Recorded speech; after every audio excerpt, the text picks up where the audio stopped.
For almost 70 years, the Queen has been the head of the most famous family in the world. But one day there will be a changing of the guard. Her son Prince Charles is waiting in the wings. He's certainly the best trained king we're ever going to have. He's been waiting and training for decades. Since birth, Prince Charles has been preparing for the ultimate role, and with that comes a pressure to choose the perfect bride. He couldn't really step out with a member of the opposite sex without the press immediately analysing everything about this person. When you marry into the royal family, you marry into pressure. Tonight, royal insiders share the secrets of Charles and Camilla's rise to the top. The ups, the downs, and the scandal. There was such public debate within the hierarchy of the church and the government about whether a divorced man could become king. Not only had a future king divorced, he then married his mistress. The secret love that rocked the royal family. The Camilla affair did huge damage to Prince Charles's standing. They no longer trusted him, and many, many people didn't want him to be the future monarch. But have Charles and Camilla finally won the public's affection? Ladies and gentlemen, I'm going to say a few brief words. It's hard to imagine that when Camilla was the most reviled woman in Britain, that today she is wife of our future king. Once young lovers, now 50 years later, are they ready to rule together? Charles was born very simply to be king. I think he's strong enough and positive enough, with Camilla by his side, to make a very positive, good king. The story, as will be written in the history books, will be a great love story. In 21st century Britain, appearances from Prince Charles and Camilla, the Duchess of Cornwall, are a cause of celebration for many. Charles, the longest-serving heir apparent in history, and Camilla, as his future princess consort, has an integral position in the royal family. Ministers, ladies and gentlemen, welcome to Clarence House, and thank you all very much for coming. But as the royal couple celebrate their 15th wedding anniversary, at the beginning of their relationship, this never seemed like a possibility. Since his birth in 1948, Charles has always been the king in waiting. This was just after World War II, and in terms of the stability of the country and the stability of the monarchy, the birth was seen as a major event. It was a moment for huge celebration because Charles was born very simply to be king. The eldest of 4 siblings, and with the future of the monarchy on his shoulders, Charles had to quickly learn the responsibilities of royal life. Charles didn't spend a lot of time with his mother in the early years. She went off on tour and left the children at home with nannies and governesses. He really wanted to do well at everything, didn't want to put a foot wrong. And I think that must have been really, really challenging. There's little doubt that his early years and his years at school was a very difficult time for him. He also found that he was a centre of so much attention that made him realise that in his particular position there would always be fascination in everything he did. As the future king grew older, questions began to be asked of who would one day be his queen. There was acute interest in his private life from the start, really. And of course, that forensic press scrutiny was something that continued through the years. Any woman that happened to be on his arm was already listed as the future wife and a future queen. It does bring a lot of pressure. He was a fit guy, he was very intelligent. The girls seemed to like him, but he was in a way weighed down by all of these worries of expectations of what was expected not only of him as heir to the throne, but of his future bride. In the early 70s, Charles would make an introduction that would change the course of royal history. Camilla came from a very high society background. She had aristocratic links back through her family, and she had a very kind of privileged high society upbringing. Camilla was engaged to Andrew Parker Bowles. They were going to get married, and then it didn't happen. It was a sort of on-off relationship, and while it was off, Camilla sort of befriended Charles. They clicked immediately. There was a chemistry between the two of them, and really, I think probably Charles fell in love with Camilla from the moment that he met her. In many ways, she did tick the right boxes for a future consort for the Prince of Wales. But did those close to the future king approve? It's fair to say that the senior royals, and certainly the important figures in Charles's life, his mother, his father, and the Queen Mother, who Charles was incredibly close to, he always turned to for advice and would certainly have wanted the seal of approval from. They certainly didn't think that she was suitable future royal bride material. She had a past, and she romanced Andrew Parker Bowles. Parker Bowles had also gone out with Princess Anne. The heir to the throne nearly always was encouraged to go for a wife who was whiter than white, and it was viewed very much that Camilla did have too much of a colourful past. And as for Camilla, his royal duties took him away from her and overseas. Charles was in his 20s. He was having to do military service because he's one day going to be commander-in-chief. He then joined the Navy to follow his father, his grandfather, and his two great-grandfathers. And it was very important to him to fulfill that role because that's what's expected of him. With Charles away leading the military life expected of a future king, Camilla moved on. Like a lot of young ladies, they don't like their men disappearing out of their lives. He did disappear out of her life and she married Andrew Parker Bowles. One can only imagine that Charles must have felt pretty crushed by this news. He'd gone away to serve, hoping that Camilla would wait for him. Certainly he thought that the relationship had legs, even if his family didn't. By marrying Andrew Parker Bowles, Camilla was ruling herself out of ever having a royal future. If she'd even entertained the thought of being queen, she would have thought, well, that's it, I'm waving goodbye to that. Because at that point, of course, in the 1970s, there was no way that a divorcee could ever marry a member of the royal family, let alone the heir to the throne. She remained great friends with Prince Charles. Prince Charles was always around at their house. You know, he's a godfather to their first child. He was almost one of the family. By the late 70s, eligible bachelor Charles was approaching 30 years old and still without a future queen by his side. He's getting on a bit, isn't it? About time we got married. The media scrutiny grew. He was seen very much as the action man, and a lot of glamorous women sort of came and went. And, you know, the tabloids began to catch on to the fact that this was a bit of a good story. He couldn't really step out with a member of the opposite sex without the press immediately analysing everything about this person. Even though he was very much sought after, that in terms of his connection, in terms of that love, his relationship with Camilla never left him. One of the women Charles dated was Lady Sarah Spencer. An aristocratic family with earls and dukes dating over 500 years and links to Winston Churchill, the Spencer name was an ideal match for a royal prince. Although the relationship with Sarah didn't last, it resulted in Charles meeting her younger sister, Diana. Shortly after the funeral of Lord Mountbatten had been assassinated, Charles had been very, very upset. And Diana said to Charles, I saw you at that funeral and you looked so terribly sad. And he was very touched by this. And there was beautiful young girls showing him attention. And clearly he felt a lot of responsibility, too, to fulfil what was necessary as the heir to the throne and get married. Where Camilla had been deemed unsuitable as a future queen, Diana was the proposed at Windsor Castle. He was given more as an ultimatum by his father to either marry Diana or let her go. Diana ticked all the boxes. She didn't have any baggage. She hadn't had any relationships really before meeting Prince Charles. He thought she was the kind of girl he could grow to love. Despite the shortness of their courtship, the palace, press and the public were enamoured by the royal couple. Why have you come here today? To try and get a glimpse of Diana and Charles. Why you say please? Because I think she's just the right person for him. This was an extraordinarily quick whirlwind, but it's what the public wanted. Once they saw Diana, they wanted Diana to be Prince Charles's wife. They were about to marry the Prince of Wales, and one day you would, in all likelihood, be Queen. It's a tremendous change for someone, if I may say, of 19 to make all of a sudden, the transition. It is, but I've had a small run out to it all in the last 6 months. And next to Prince Charles and I can't go wrong. He's there with me.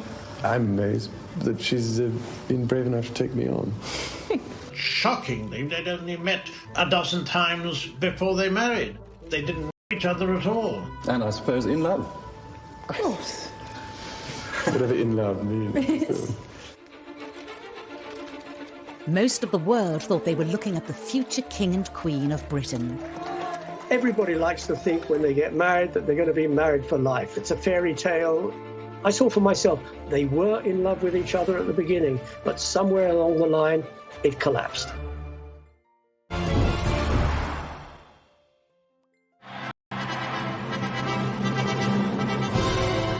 On a hot summer's day, with the eyes of the world upon them, Prince Charles married Lady Diana Spencer in July 1981. The event was watched by 750 million people worldwide. This was a thing of fairy tales. She was so young, so beautiful. Here he was, the future king. It seemed to be, from the outside looking in, a marriage made in heaven. The feeling was electric, from one end of the United Kingdom to the other, from north to south, from east to west. The United Kingdom was granted a national holiday to mark the wedding of the heir to the British throne, who was marrying somebody many thought to be the perfect future queen. They bought the tea towels, they bought the mugs, they turned up outside St Paul's Cathedral, they lined the streets of the Mall, they gathered outside that famous balcony to watch that iconic royal kiss. When the truth was somewhat different. Behind closed doors, marries into the royal family. When you're born into the royal family, you grow up with that pressure. When you marry into the royal family, you marry into pressure. Diana told me much later in one of our private conversations that she had felt like a lamb to the slaughter as she walked up the aisle, which is very sad, but I think she knew that things weren't quite right. And when she saw Camilla in the congregation, was immediately uneasy about it. Most were unaware that Charles and Camilla had remained in close contact. Charles was so close to Camilla that he bought her a bracelet that was engraved with their initials, which Diana found. She was enraged by it. She knew who it was for, and she wanted to know why he was giving this token to Camilla. Camilla's presence was even felt on the couple's 2-week honeymoon, when Charles was spotted wearing a set of personalised cufflinks. Almost unbelievably, Charles wore cufflinks, the C and C, meaning Charles and Camilla. They didn't have anything in common. They didn't seem to be able to talk to each other.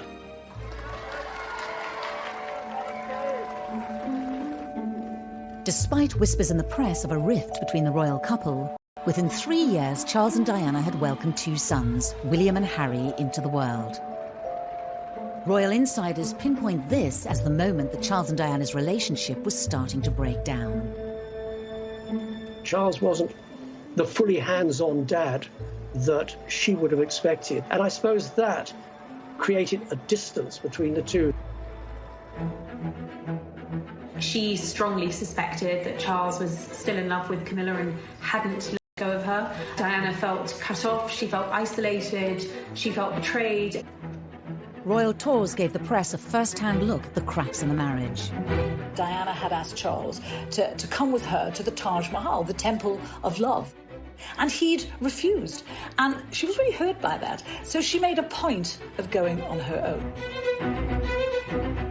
A tour of South Korea in 1992 would prove to be their last overseas engagement as a royal couple.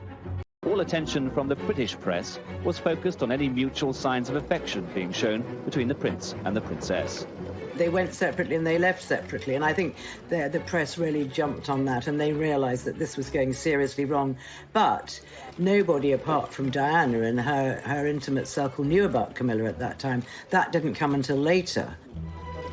Shortly after their return from South Korea, in the year that the Queen dubbed an annus horribilis, Charles and Diana's separation was formally announced by Prime Minister John Major in the House of Commons.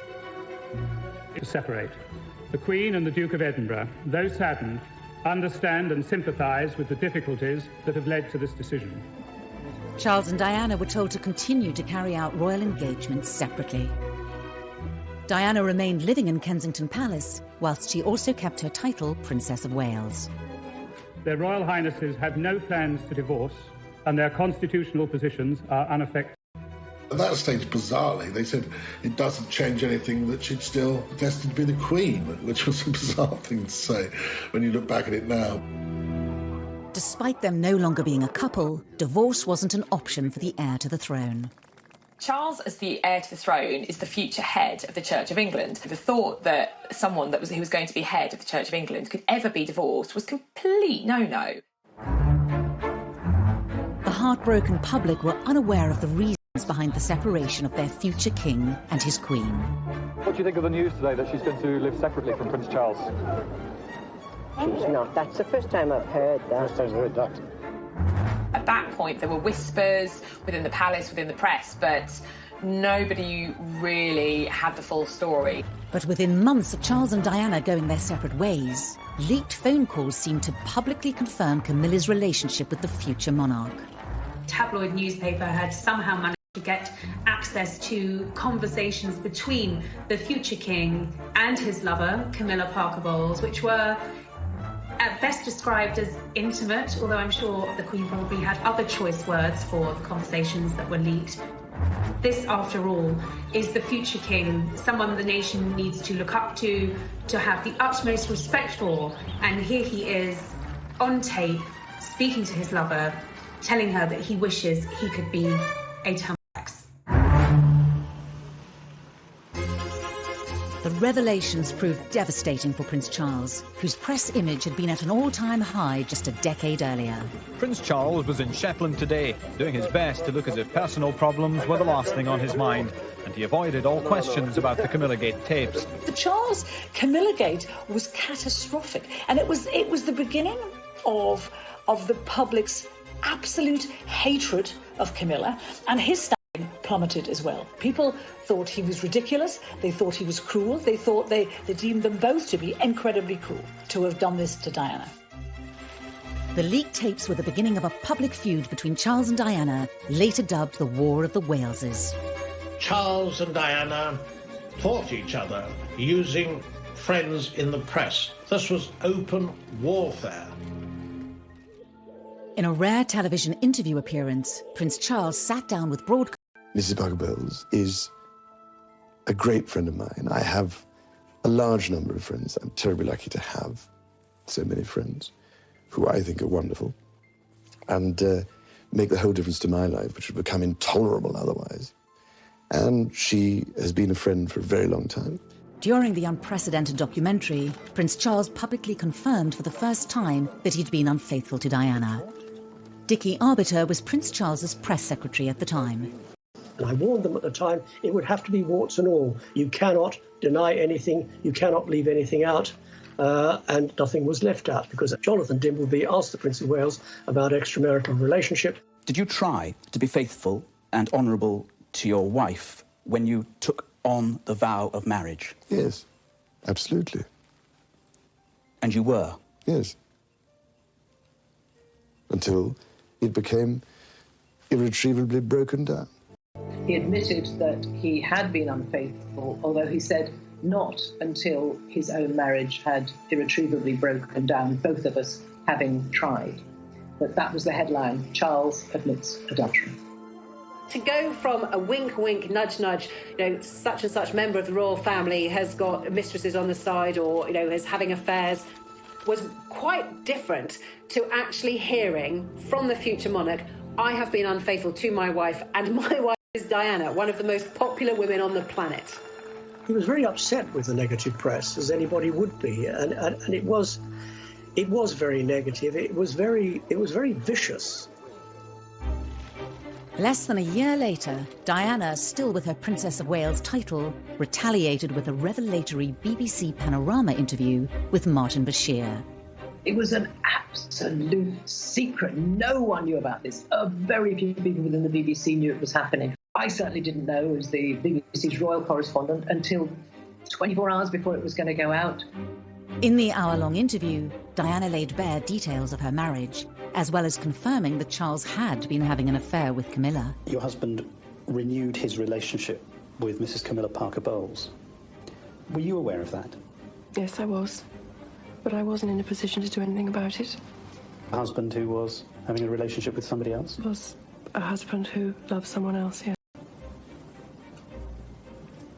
You really thought that? Mm-hmm. I didn't think that, I knew it.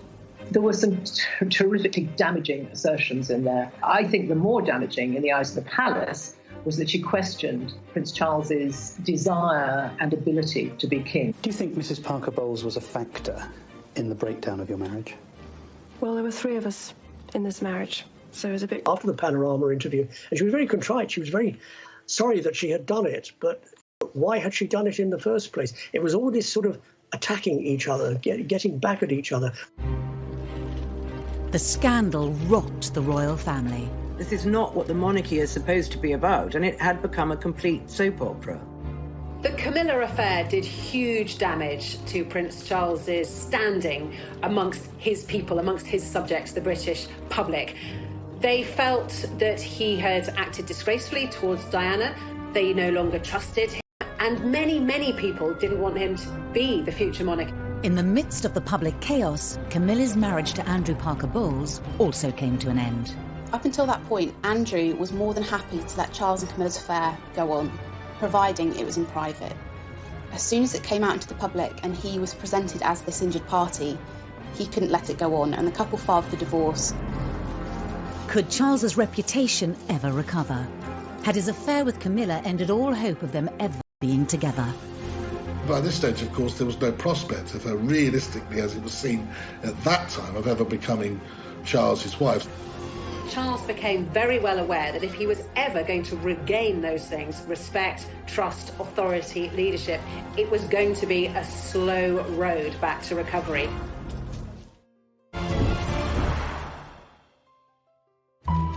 Charles and Camilla's affair had been explosive for the monarchy.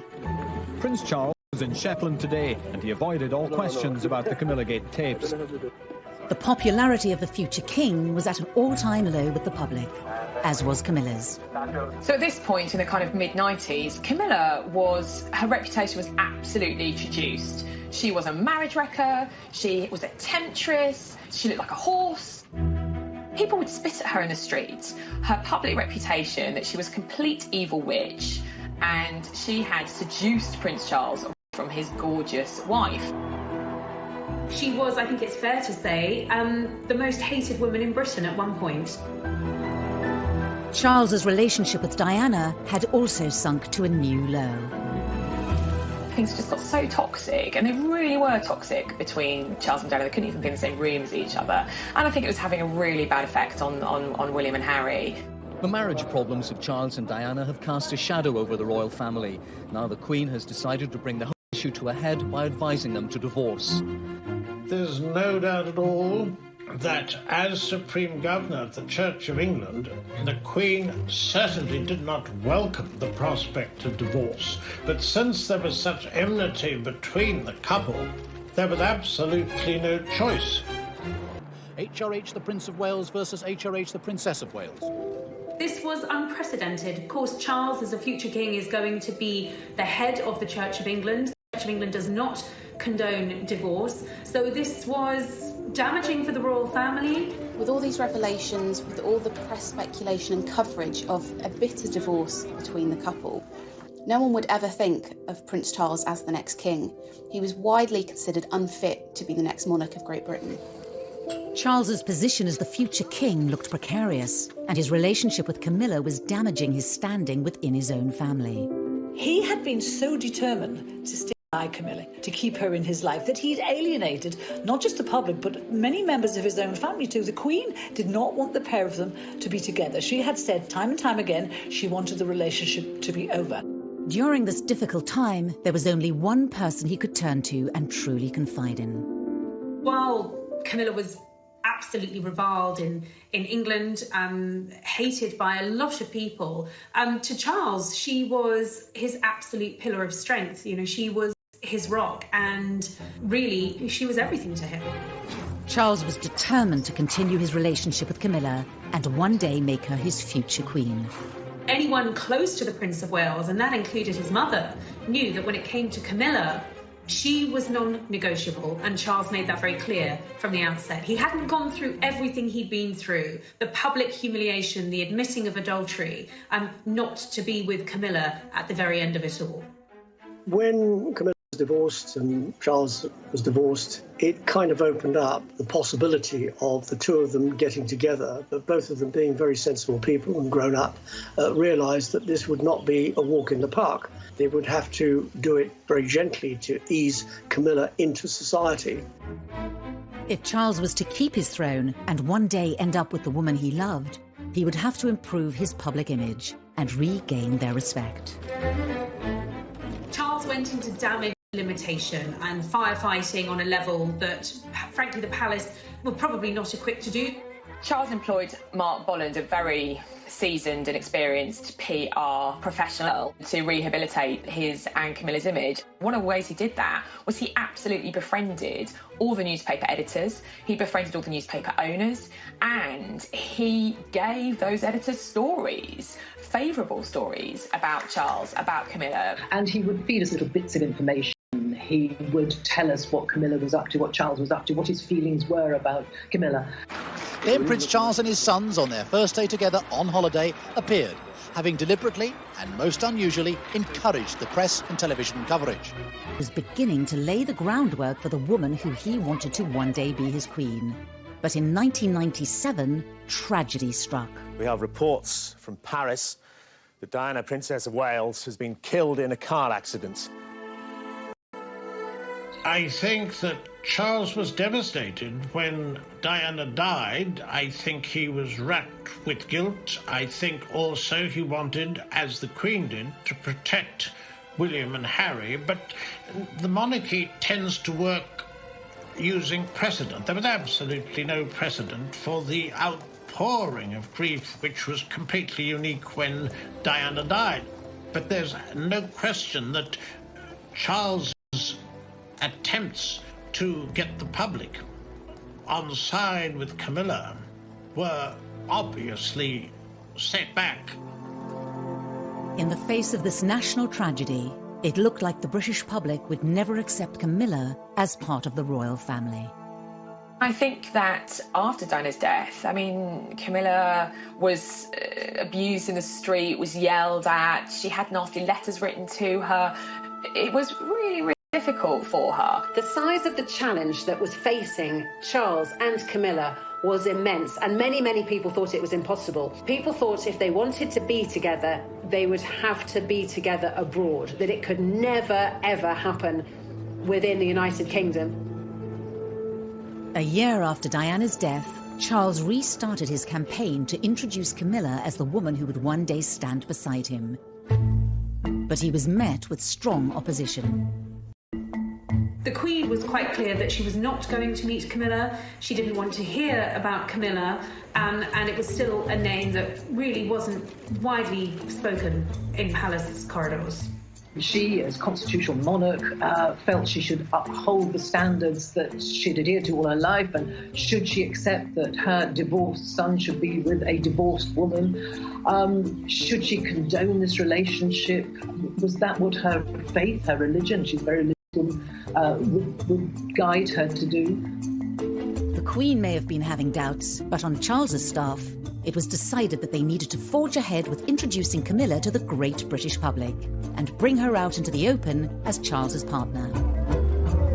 There was an attempt to do it at the wedding of Santa Palmer Tompkinson, and her mum, Patty, was Camilla's best friend. So they were going to try and be together there, but that couldn't happen either because they decided they would upstage the bride, and that wasn't fair. There had been suggestions that the Prince and Camilla Parker Bowles would take the opportunity to go public with their relationship, but she joined other guests well before him, looking relaxed and... The couple were invited to the birthday party of Camilla's sister Annabelle, to be held at the Ritz Hotel in London. It was seen as the right opportunity to give the British public their first glimpse of Charles with his future consort Camilla by his side. It was dubbed Operation Ritz. I remember being in the newsroom, and it was a cold day in January, and rumours started to knock about that something was going to happen down at the Ritz, and that maybe we were going to get sight of Charles and Camilla together for the first time. Mark Boland was giving sort of the nod and the wink that actually we ought to get our ladders down there. So I said to the news desk, right, get the ladder down there. Well, there were 200 cameras there, I think. Charles and Camilla emerged. She was wearing a very neat little black coat, and I remember she had a beautiful choker on at the time. And they stood and they posed for photographs, and those photographs went around the world, and that was the beginning of trying to get the public to like them. Of course, it's only a picture, but last night's coming out was symbolic. Whatever people think about Camilla and Charles, they're telling the world we're a couple, and you better accept it. This was a big statement. Camilla was going to have some sort of formal role in the future, because there she was on the arm of Prince Charles, very officially his date for the evening. This really felt like a turn in the road. Suddenly, Camilla wasn't just Charles's mistress.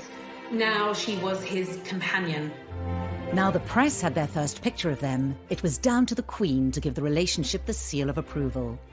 In 2000, she agreed to attend a birthday party for King Constantine of Greece, to be held at Charles's home, Highgrove. So on the guest list was Camilla. It seems Camilla's friendship with King Constantine of Greece, seen here at his daughter's wedding, was crucial to her inclusion on the guest list for his 60th birthday party today. The Queen, it seems, made a very deliberate decision to attend.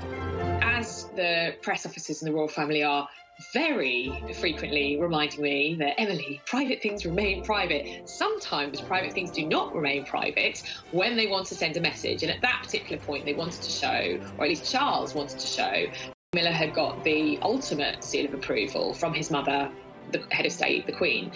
The Queen knew that if she met Camilla in a formal or semi-formal capacity, it would be a really, really big deal. Buckingham Palace are playing down the importance of today's meeting, but for Charles and Camilla, it is a milestone. The heir to the throne's long-term companion, now accepted in royal circles.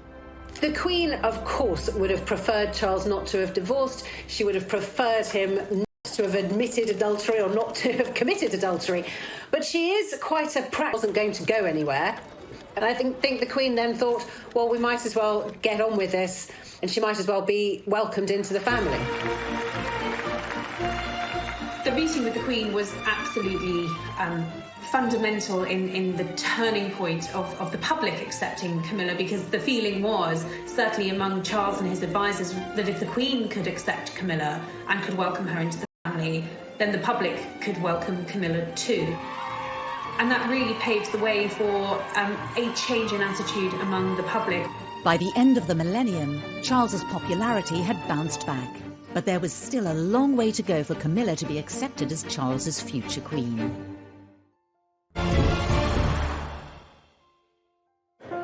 As king-in-waiting, Charles will not only inherit the throne one day, but also become supreme governor of the Church of England. This posed a problem for Charles and Camilla's relationship. By now, they were officially living with each other at Clarence House and Highgrove. But was Camilla's status as common-law wife appropriate for a future king and head of the church? Marriage would make the relationship far more appropriate. I think there was pressure from the outside that really he had to make this official. As his position, he's going to be head of the Church of England, defender of all faiths as he wants it to be when he becomes king. And frankly, I think from his kind of professional point of view as future king, I think it needed to happen. But there was a problem. The Church of England did not approve of divorcees remarrying. The Prince of Wales has started to persuade very senior figures, people like the Archbishop of Canterbury, George Carey, that there was a reason for him to be married. Why should the heir to the throne, who would one day be the king, the defender of the faith, why should he be forced to be in the situation where he can't marry the woman he loves? Why is it better for them to be partners? And so I think people gradually came round to the feeling that it was just the right thing to do. Possibly one of the last to be persuaded was Her Majesty the Queen, a very high church believer in the marital state. But once the church was on side, I think there was no real reason to block it anymore. They've waited long enough, but tonight they emerged as a couple soon to be wed. In February 2005, 56-year-old Charles and 58-year-old Camilla announced their engagement. How are you feeling, ma'am? All right. Just all right? I'm just coming down to earth. Did you get down on one knee to propose? The future bride wore a ring that belonged to Charles's beloved grandmother, the Queen Mother. I think Charles had always wanted to make Camilla his bride, his wife. I think he felt that she'd endured a lot of real to make her his wife, his bride. This was the first time in history that an heir to the throne would marry a divorcee. The Church of England might have backed the union, but this wedding would have to be very different to all previous royal weddings. Charles and Camilla would need to have a much lower-key ceremony. Having been divorced already, both Charles and Camilla would have found it difficult to marry within the church. So instead, they had a civil service at the Windsor Guildhall. This would be the first large-scale event with Camilla at the centre of royal life, and Camilla was nervous at the potential public reaction. She was terrified no one would come. She was terrified she'd be booed. And I remember seeing film footage at the time, about 6 a.m, and there was no one on the streets of Windsor. It was freezing as well, I remember. It was a really, really cold day. She must have been terrified that no one would be there. And, you know, I think as a journalist, I was looking at it thinking the only reaction to this is going to be national apathy, which is kind of almost as bad as protests. However, by 10:30, the streets were thronging with people. As the Prince and his bride were being driven the short distance from Windsor Castle to the Guildhall this morning, history prepared to record a royal marriage without precedent. TV cameras filmed the moment when Charles and Camilla arrived at the registry office in Windsor for their historic marriage. The ceremony was attended by William, Harry, Camilla's children, and a few friends. The Queen, as head of the Church of England, did not feel that she could attend, but she did join the couple for a blessing at St George's Chapel afterwards. The first time the public got to see the Queen really close to Camilla was when Charles and Camilla came out of St George's Chapel after the blessing of their wedding ceremony. And there was a picture that didn't appear to be staged. It seemed very, very natural, but there was Camilla by the Queen's side, the Queen looking very happy, very relaxed, and, well, Charles looking like the happiest man on earth, because I think on that day he probably was. And she looked gorgeous. I mean, she looked fantastic in the outfit with that beautiful dress and the headdress. And I thought that she looked the best, she'd ever looked, really. And I think people really at that time thought, well, why shouldn't these two, who were the picture of happiness, who had this long, long love affair on and off over many years, why shouldn't they find happiness? Camilla was now officially part of the royal family. The palace announced that she would be called Princess Consort when Charles becomes king. The Queen also gave her a title of Duchess of Cornwall, which is actually her secondary title. Legally, she is Princess of Wales. But Camilla knew how fond of Diana the public had been. It wasn't going to wash with them that she would be the next Princess of Wales. I remember when they got married, it was 8 years after the death of Diana, Princess of Wales, and feelings and memories were still running high. So she's used the other title, Duchess of Cornwall. She's quite comfortable with it. Titles do not matter to Camilla. She doesn't really care one iota what she's called, as long as she's not called anything rude. The wedding drew a line under Charles and Camilla's past once and for all, and allowed the world to look to the future of the monarchy. For all the spin doctors and PR that had gone on for years behind the scenes, the thing that really transformed Camilla's public image was the royal wedding, because that was her becoming a member of the royal family. And therefore, she was no longer an outsider. She was the Duchess of Cornwall. She is a future queen. So the marriage changed everything. Who would have thought that 10 years before, the woman who had been vilified by the British press, Camilla Parker Bowles, was a potential future Queen Consort? Now that Camilla was officially part of the royal family, the British public could see what sort of future consort she would be. Of course, once she had married into the royal family, she became Charles's consort. She was there with him on royal engagements. She accompanied him on some royal tours, and actually Camilla proved to be incredibly popular. She did her own PR. She didn't need a spin doctor. She did what she does best. She engages with people. She has a good relationship with the press pack. She doesn't upstage the Prince of Wales in any way. They are a great team. We have to remember that she didn't have a job. She left school with 1 O-level and she didn't have a career. She wasn't a career woman. And at the age of about 60, she Had to learn how to work very hard, because Prince Charles does about 502 engagements a year. He keeps going all the time. He works every day, including Christmas and Easter. As Charles's future consort, she has also thought very hard about the charities that she supports. All senior members of the royal family have their favourite charities, the charities they support, the issues that they're most passionate about. In Camilla's case, it was very difficult for her because so many causes that we understand she actually did care about were associated with Diana. And she had to be so careful not to tread on Diana's image and Diana's favourite subjects or favourite charities, because, of course, it would look like she was trying to walk in. She's very committed to quite a number of charities. One of them, the Osteoporosis Society, because her mother died of osteoporosis. Another is learning, book reading, education, and abuse against women. She's very committed to that as well. Now, the purpose of asking you all here today is to try and form a united front to help victims of rape and sexual abuse.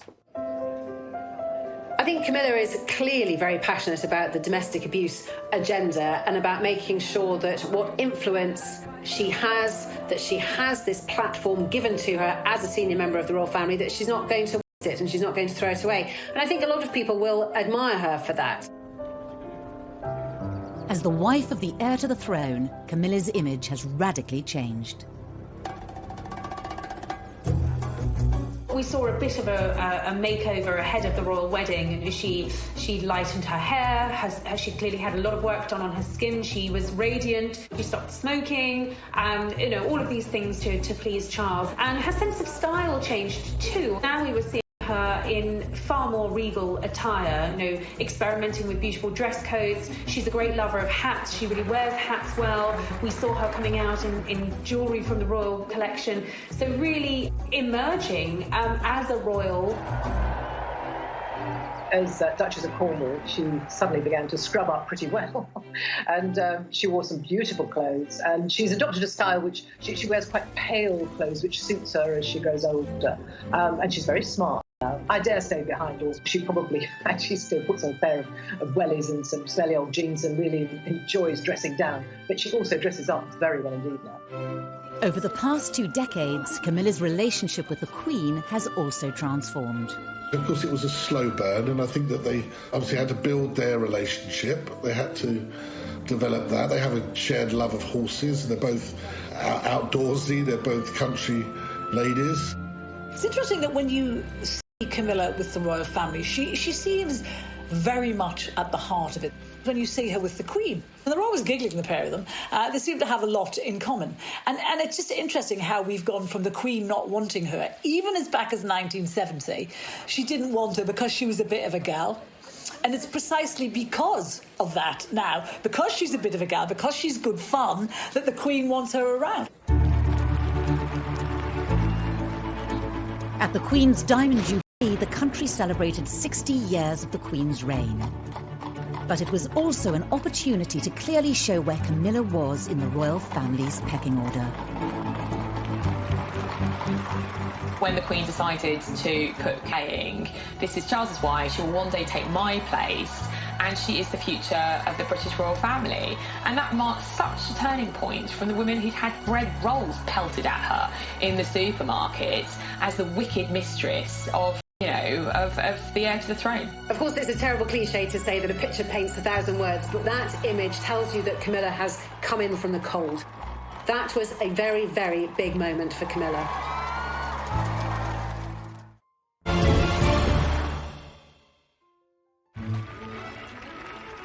By the time of her wedding to Prince Charles in 2005, Camilla Parker Bowles's journey from royal mistress to royal wife had been extraordinary.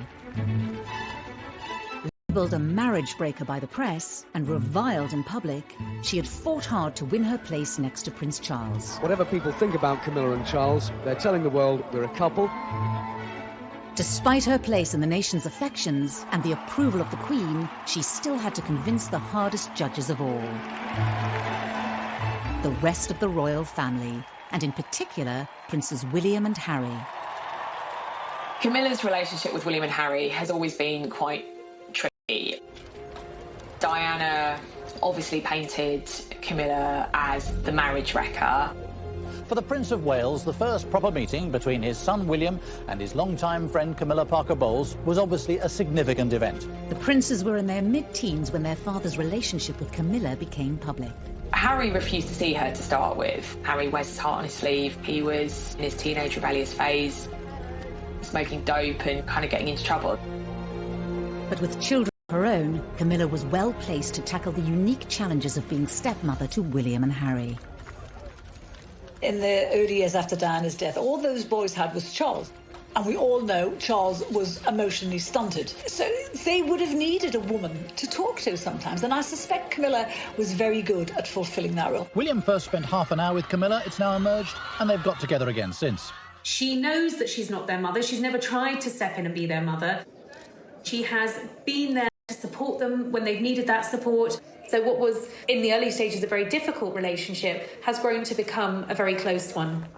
It is amazing how close we've become, you know, I mean, ever since our mother died. She's a wonderful woman, and she's made our father very, very happy, which is the most important thing. William and I love her to bits. 10 years before Camilla married Charles, it was inconceivable that William and Harry would have accepted her into their family. But both princes would themselves bring new people into the royal fold, Kate and Meghan. As a royal outsider herself, Camilla had great empathy for both young women. For Kate in particular, Kate didn't know how to be royal, so she would have felt like an outsider. And in those early days, she was pursued by the paparazzi, by the press. The new bride has experienced it at first hand. She, not William, will be the focus of attention. While Camilla, she knew how it worked, and she was in a very good position to give Kate advice. To the royal wedding, she took Kate for lunch, I think, just to sort of settle nerves and give some good stepmotherly advice. She has been there for the Duchess of Cambridge. Just over 6 years after William and Kate's wedding, Prince Harry announced his engagement to Meghan Markle. Royal watchers talked of her as someone quite unlike the other members of the family. But she had much in common with her future husband's stepmother. In many ways, Camilla had paved the way for Meghan, in the sense that they were both divorcees, neither of them were royal, but I think Meghan took any criticism of her position personally. Camilla would have been there to tell her not to take it personally, and that this is just what happens when you're an outsider. Throughout her life with Charles, Camilla has always maintained an upbeat public persona in the face of criticism. It's a quality that has rubbed off on Charles. As he edges closer to the throne, Camilla has transformed the way he engages with the public and approaches his duties. I think it's very clear when you look at Charles and Camilla over the last 15 years what a difference she has made to his persona, to his outlook, to his demeanour. We don't want to alarm. He's just clearly a much happier person now. He's relaxed a bit. In 2017, on a trip to Canada, Charles and Camilla visited native communities. One of the things laid on was this Inuit couple who were throat singing. And it sounded very much like two people having sex. Charles and Camilla were tickled pink by this. They were giggling like a couple of teenagers. And that would never have happened 20 years ago. Charles was a very serious, not a very humorous man.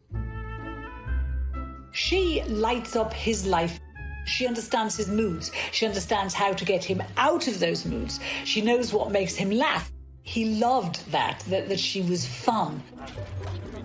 Camilla has played a large part in softening Charles's public image during his long march to the throne. The awkward young man who blushed before the cameras. How you feel today, both of you? A confident public figure through the influence of his second wife. I think that Prince Charles would say that Camilla had been the making of him. I think she would be very modest about it and say absolutely not at all. But there may be one area of Charles's public activity which Camilla is powerless to change. His now infamous so-called political meddling. The results of human activity warm even this remote ocean. He has been outspoken on many issues in the past, and some of which have landed him in hot water. In 1984, at a prize-giving dinner for the Royal Institute of British Architects, Charles denounced a proposed extension to the National Gallery. What is proposed seems to me like a monstrous carbuncle on the face of a much loved and elegant friend. Ever since, Charles has been accused of voicing opinions on areas of British life that some claim he has no right to be involved in. Patients should be able to gain the benefit of the best of both worlds, complementary and orthodox. In 2015, The Guardian newspaper revealed letters written by Charles to cabinet members over policy issues close to his heart. We know he cares about the environment and architecture, genetic engineering, all these things that mean a lot to him. And he's not afraid of controversy. The environment is full of uncertainty. We have made it into a rubbish dump. But he's writing the sort of letters with questions that you and I might ask. We won't get the answer, but he'll get the answer. As Prince of Wales, Charles's outspokenness has been tolerated. But when he takes the throne as Charles III, will it continue?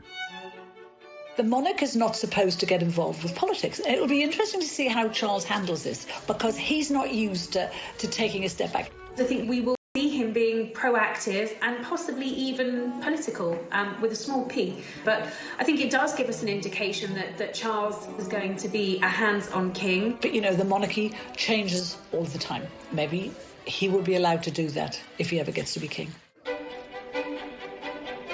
As Charles stands poised to become king, Britain is braced for a different, more political kind of monarchy. But the question remains, when will he take the throne? And when his 71-year wait ends, will Camilla take the title of Queen?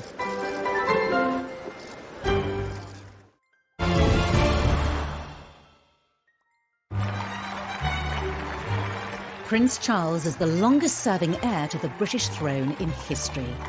In 2020, at the age of 71, his wait to become king continues. Yet with Prince Philip, the Queen's greatest supporter, the centre of royal power for Charles to fill. Prince Charles has stepped in where Prince Philip would have been. He now joins the Queen for the Royal State opening of Parliament. It's been suggested that Charles would be the next head of the Commonwealth. This is an occasion to celebrate with renewed pride our remarkable Commonwealth family. It makes sense because it provides the continuity and stability of this 53-nation club. He's been the official mourner-in-chief when it comes to attending state funerals. I think what we're seeing is a gradual handover of power. There is talk of him being more shadow king than Prince of Wales. After so long on the sidelines, Charles is now on the cusp of stepping onto the British throne, with Camilla firmly by his side. But what kind of leadership style will we see under Charles? I think he's strong enough and positive enough, with Camilla by his side, to make a very positive, good king for our times, whatever kind of times we have. Because of Brexit, because of divisions within the country, Prince Charles is going to have to heal a divided nation and try to make it a united nation. After contracting coronavirus in March 2020, Charles gave a message to the nation, offering solidarity with others affected by the greatest health crisis in a generation. It hinted at what we may see when, as king, he is called upon to speak in times of crisis. None of us can say when this will end, but end it will. Until it does, let us try and live with hope and, with faith in ourselves and each other, look forward to better times to come. Only 2 days after this message, Charles opened the fast-tracked Nightingale Hospital, specially built in London's XL Centre to cope with coronavirus patients. In this dark time, this place will be a shining light. Alongside the Queen's historic address to the nation during the pandemic, Charles's message demonstrated the power of the monarchy to unite in troubled times. As the Queen ages into her 90s, we may see Charles speaking directly to the nation more and more. It has led to speculation that she could hand the throne to him early, effectively abdicating. Abdication Still quite a dirty word in royal circles. I don't think she will contemplate abdication unless forced to do so by ill health. The Royal Navy's greatest battleship had been chosen for the voyage to the Cape. When the Queen famously made her address to the nation in South Africa in her 20s, she swore she would be Queen for the rest of her life. I declare before you all that my whole life, whether it belong of our great imperial family, to which we all belong. The vows that she made on her 21st birthday to serve until she takes her last breath, I think those vows are as true to her now as they were then. The last time a monarch abdicated was in 1936, when Edward VIII stepped down so he could marry American socialite Wallis Simpson. As a divorcee, the morality of that era made her an unacceptable bride for the king. But 60 years later, Britain was more accommodating of Charles and Camilla, both divorced from previous marriages. Abdication may not be palatable to the palace or the public, but further back in royal history is an example of another way that power could be handed over to Charles. In 1811, as George III became incapacitated with mental illness, Parliament invoked the Regency Act, whereby his son could rule in his name as the Prince Regent. The Regency Act remains at the disposal of any reigning monarch. The Regency Act means that she still retains the title, but the next in line, i.e. Prince Charles, will do all the duties for her. I don't believe for a moment that there will be a Regency Act invoked unless there is a serious illness that prevents the Queen from carrying out her duties. There are no signs of that. However it may happen, the rule of Charles III edges ever closer, with Camilla destined to be by the king's side. 20 years ago, it was inconceivable that the British public would have tolerated her in this position. But today, it seems she will be welcomed warmly into the role. But will there be support for her taking the title of Queen, even though Clarence House stated she would be Princess Consort at the time of their engagement?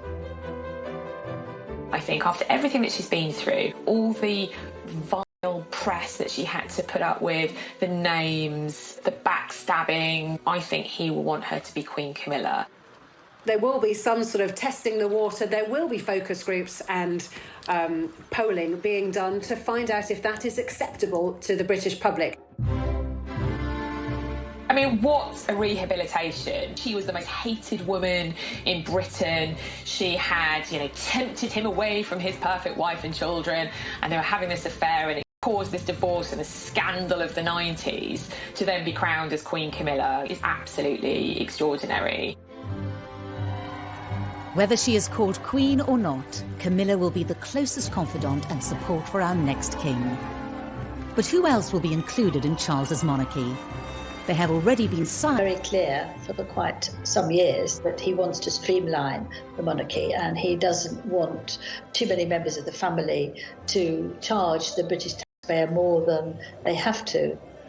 Although might be a good thing for the taxpayer and a good thing for the way the royal family work, it's not such a good thing for the charities, because you can't stay involved with all these charities with so few people. With the high-profile departures of Harry and Meghan, followed by Prince Andrew's dramatic exit from official duties, Charles's push for a smaller monarchy is already becoming a reality. We are now at a point where we are almost on a skeletal royal family. It's gone beyond streamlined. We've got the Queen, we've got the Prince of Wales and the Duchess of Cornwall, we have the Cambridges, and of course, Princess Anne. Whatever form Charles's inner circle takes, Camilla will be beside him, as she has been for 20 years. Their journey as a couple together has not always been smooth. But it seems for now, destined for a happy ending. The story, as will be written in the history books, will be a great love story, and it will be not only a king in waiting who had to wait 50 years to get on the throne, but also a prince who had to wait decades and decades to get the woman he'd always been in love with by his side.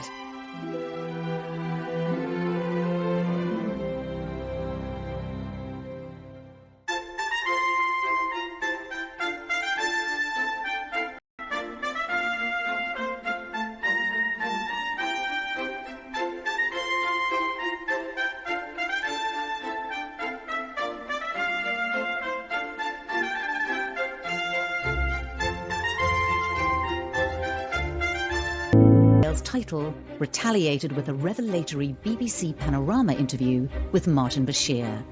It was an absolute secret. No one knew about this. Very few people within the BBC knew it was happening. I certainly didn't know, as the BBC's royal correspondent, until 24 hours before it was going to go out. In the hour-long interview, Diana laid bare details of her marriage, as well as confirming that Charles had been having an affair with Camilla. Your husband renewed his relationship with Mrs. Camilla Parker Bowles. Were you aware of that? Yes, I was. But I wasn't in a position to do anything about it.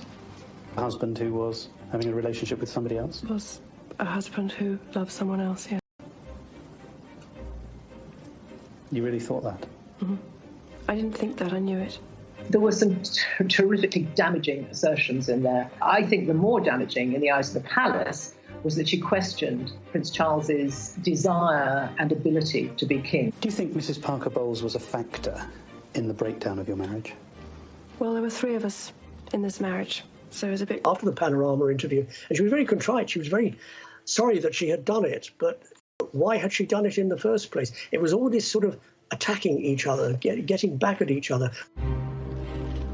The scandal rocked the royal family. This is not what the monarchy is supposed to be about, and it had become a complete soap opera.